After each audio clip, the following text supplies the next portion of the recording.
Apakah Anda ingin memiliki jet pribadi? Bagaimana sih caranya memiliki jet pribadi?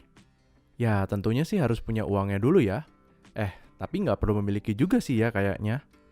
Beberapa pertanyaan melingkupi jet pribadi menjadi relevan ketika kita membaca berita mengenai Gilang Widya Pramana atau yang lebih dikenal dengan nama Juragan 99 yang mengaku memiliki pesawat jet pribadi dengan harga 280 miliar rupiah. Tetapi ternyata setelah diselidiki, pesawat tersebut hanya merupakan pesawat sewaan. Tapi secara hukum, bagaimana sih sebenarnya kepemilikan sebuah pesawat? Ketentuan ini dapat ditemukan pada Undang-Undang Nomor 1 Tahun 2009 tentang penerbangan yang telah diamandemen oleh Undang-Undang Nomor 11 Tahun 2020 tentang Cipta Kerja. Secara bersama-sama akan disebut sebagai UU Penerbangan beserta dengan aturan turunannya.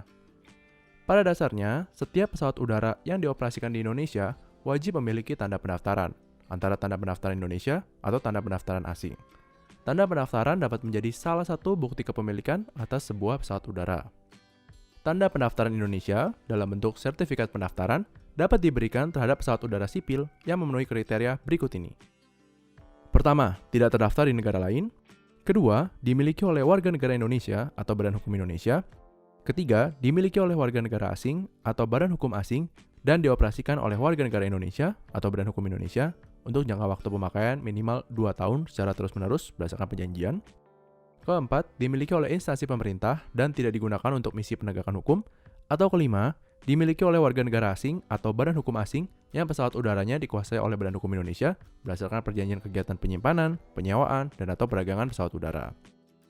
Selanjutnya, berdasarkan Peraturan Menteri Perhubungan Nomor PM 52 Tahun 2018 tentang Peraturan Keselamatan Penerbangan Sipil Bagian 47 tentang pendaftaran pesawat udara, sebagaimana diubah oleh Peraturan Menteri Perhubungan Nomor PM 26 Tahun 2021 atau disebut bersama-sama sebagai Permen Hub Nomor 52 Tahun 2018, syarat bukti kepemilikan pesawat udara bisa dalam bentuk asli atau salinan yang dilegalisir oleh notaris publik, penjual atau instansi yang mengeluarkan berdasarkan dokumen hukum berikut ini: Bill of Sale, hibah, hadiah, Affidavit of Ownership, putusan pengadilan yang telah berkekuatan hukum tetap, atau bentuk lainnya yang disetujui oleh Direktur Jenderal Perhubungan Udara.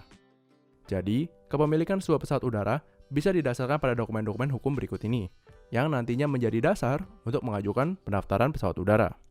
Pertanyaan selanjutnya, apakah benar Juragan 99 memiliki pesawat jet pribadi tersebut? Ternyata setelah ditelusuri, pesawat jenis Cessna Citation Latitude dengan nomor registrasi N990MS yang diklaim dimiliki Juragan 99 sebenarnya dimiliki oleh RSSD Properties LLC, sebuah perusahaan di Texas, Amerika Serikat, menurut situs flightaware.com. Pada akhirnya, Juragan 99 juga telah mengklarifikasi bahwa pesawat tersebut memang bukan miliknya, tetapi ada hubungan kerjasama waktu tertentu terkait pemakaian pesawat tersebut. Jadi ya memang ternyata pesawatnya hanya disewa saja. Demikian adalah penjelasan singkat mengenai kepemilikan jet pribadi dari aspek hukum. Jika tertarik mempelajari lebih lanjut mengenai hukum, silakan ikuti course dari Loophole Academy di loopholeacademy.teachable.com. Sampai jumpa!